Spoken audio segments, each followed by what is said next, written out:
السلام عليكم ومرحبا بكم معايا طبعا من جديد على قناتي وقناتكم اللي هي جميلة بريستيج بعد مدة ديال الغياب صراحة كثار من سنة لظروف العمل راكم عارفين. لكن يعني بهاد السنة الجديدة اللي يدخل عليكم الصحة والسلامة وباش ما تمنيتو، وبعد اصرار ديال بزاف ديال الناس اللي دايرين بيا، فقررت انني نرجع للقناه. يعني كلهم كانوا كيقولوا لي علاش يعني قناتك صراحه تعبتي عليها بزاف وخدمتي عليها، فعلاش توقفتي؟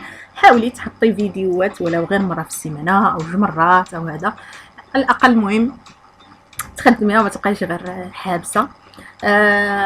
فقررت صراحه انني نرجع للقناه. كنتمنى انكم تبارطاجيو، تشجعوني بتعاليقكم باش تخليوني نصور ونحط، رغم انني دائما كنت كنقول لكم هذه الملاحظه ان حنا القناه او القنوات التعليميه او الاستعراضيه راه حنا والله ما كنتخلصوا كونوا هانيين وما كنربحوا حتى شي حاجه من القناه، فقط حب التصوير، حب الفيديوهات، حب اننا نعرفوا الناس شنو خدمتنا ونعرفوا العالم كله هاي الصناعه ديالنا المغربيه. وخاصه يعني انا الناس اللي يعني دايرين بيا كلهم، داكشي علاش اصروا انني نرجع القناه، عارفين انني انا من الناس اللي عز لي نحط الفيديوهات ونصور وندير ستوريات، وهذا الناس اللي متابعيني في الانستغرام ومتابعيني في تيك توك ومتابعيني في الفيس عارفين هذه المساله هذه. فهذا كان سبب من الاسباب الرئيسيه اللي رجعت القناه ديالي ونبارطاجي اكثر واكثر.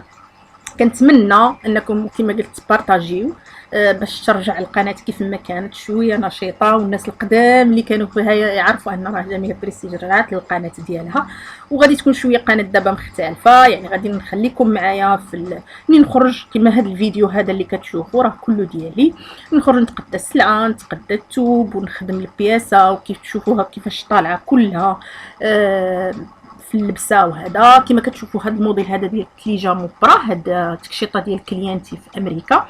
الاكسسوارات كلهم اللي غتشوفوا في الاخر كذلك كانوا من الطلبات ديالها انها بغات يعني بياسه كلها طالعه بالاكسسوارات، يعني بياسه مغربيه 100%.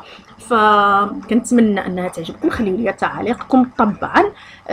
ما تنساوش تبارطاجيو القناه كما قلت لكم. غادي نخلي لكم الليانات ديال الانستغرام ديال الفيسبوك وديال تيك توك في صندوق الوصف لتحت. وطبعا غنقول لكم شكرا لكم بزاف، وكانت معكم جميله على قناتي وقناتكم هي جميله بريستيج.